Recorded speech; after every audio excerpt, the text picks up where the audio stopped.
Mississippi River would come from the north. It would flow south all the way down here in front of the bus, do a left-hand turn and come straight back up north and do this hairpin turn. So all of that structure out there, Port of Vicksburg, around what was called the Soto Peninsula, the little land mass. Imagine in December 1862, it's probably what it looked like when Sherman tried to get through there, because he had to use whatever little high-level roads to attack here. So that was part of the Battle of Chickasaw Bayou.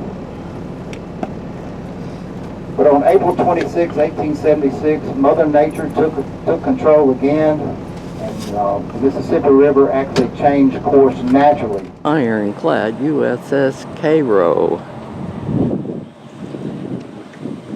Not Cairo, Cairo. This got sunk, and they pulled it out from the river bottom. It sat underwater for 102 years to the day. This water, this wood that you see down here on the bottom is the original wood. Now when they raised the ship, one of the first things they wanted to do was make sure people like you came aboard. They wanted you to come see the ship. Well, the last thing they wanted to do was put old white oak beam on here that had been underwater for 102 years, and you being there the day that all decides to drop through the floor. So they put the laminated wood on there, but it is in the location of the original white oak beam. The ship is like you're saying. What is also not original to the ship, the carriages taking the cannon. The cannon tubes are original. The carriages taking them are not. They've got the original carriages, but for the same reason. You've got a gun that weighs 5 tons. We don't want it dropping through the floor on an old carriage that's been in there so very long. Stuff like that. Down below you is where the men lived. They stretched hammocks and they slept wherever they could down here on this bottom area down through here. Their kitchen there, the stoves were there. They ate there. They lived aboard the ship. This was their life. The boilers that you're seeing there behind you in the middle of the ship were the 5 boilers that were full of water. And with a full of water, and what they did is they would boil the water. Toward the front of it would have been a ceramic enclosure, and they threw the coal in there, burning a ton of coal every hour. So basically they boiled the water, it created some steam. It rose in that tube that runs left to right there in the back, fed steam engine on both sides, operated a piston, turned the paddle wheel in the back of the ship. That was your propulsion for the ship. The part on the top is where the captain had his wheelhouse, and what he had, his wheel was in there, had a cables running to the 2 rudders in the back, and that was where he steered the ship. They said it was much like trying to steer a matchbox down the river. It was not on the side. The black stuff would have been on this side also. They've got this iron plating, but they don't. The Park Service do not put it up. And the reason they don't want you to have to climb over it to get inside the ship. They want you to look at the ship, but understand that it's there.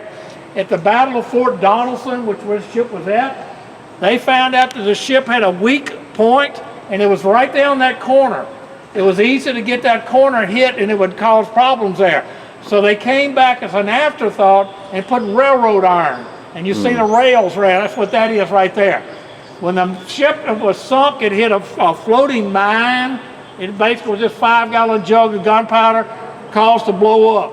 When it did, it blew this massive hole. You see it right there?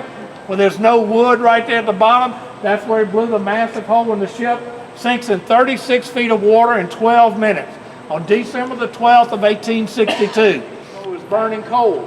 When it started going down, that ceramic hit that cold water in December. It just shattered into pieces, so we don't have anything like that underneath it now. 175 people aboard this ship. Now, pardon me, I'm going to use it. Yeah. We're packed in there pretty tightly. We're packed in there pretty tightly is what I'm saying. You look right there and there's what, 12, 15 people right there. Imagine 175 people aboard this ship and what it must have been like aboard there. 2 things. Burning coal that much every hour, it had to be hotter than Hades aboard that thing. Number 2, it probably stunk to high heaven. You can imagine like that.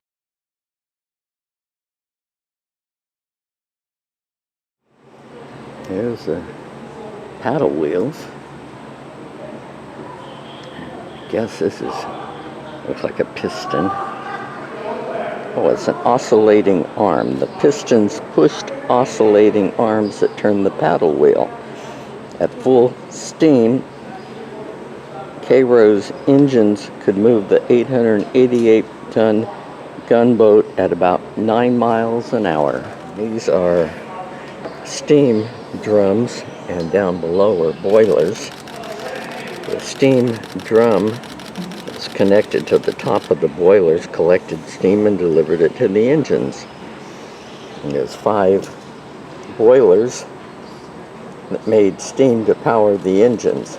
The boilers were heated with coal at 2,000 pounds an hour. Hot gases from the fire flowed through tubes running the length of each boiler. Heat from the gases turned water inside the boilers to steam. See the pistons over there. The crew was mostly immigrants. French, Danish, Russian, German, Ireland, England, Caribbean. Half of them on board were immigrants. There's black and white, farmers, teachers, butchers. Most had no sailing experience. They learned their duties on the job, U.S. born or not.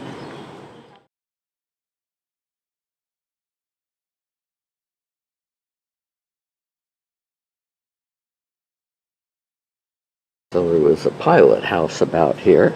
No, I guess it was a little further forward. The pilot steered the gunboat and the officer on duty kept watch on the river. That's the capstan. This is what it looked like. So here's part of what it would have looked like. Of course, it was all covered with this. Here we can see a tiny bit of the cemetery. 202 feet tall, the Navy Memorial is the tallest monument in the park. It's located near the site where the Cairo crew continued fighting after their gunship was sunk. At the base of the monument are statues of Admirals Farragut and Porter and flag officers Davis and Foote. Vicksburg National Cemetery primarily contains the remains of Union soldiers.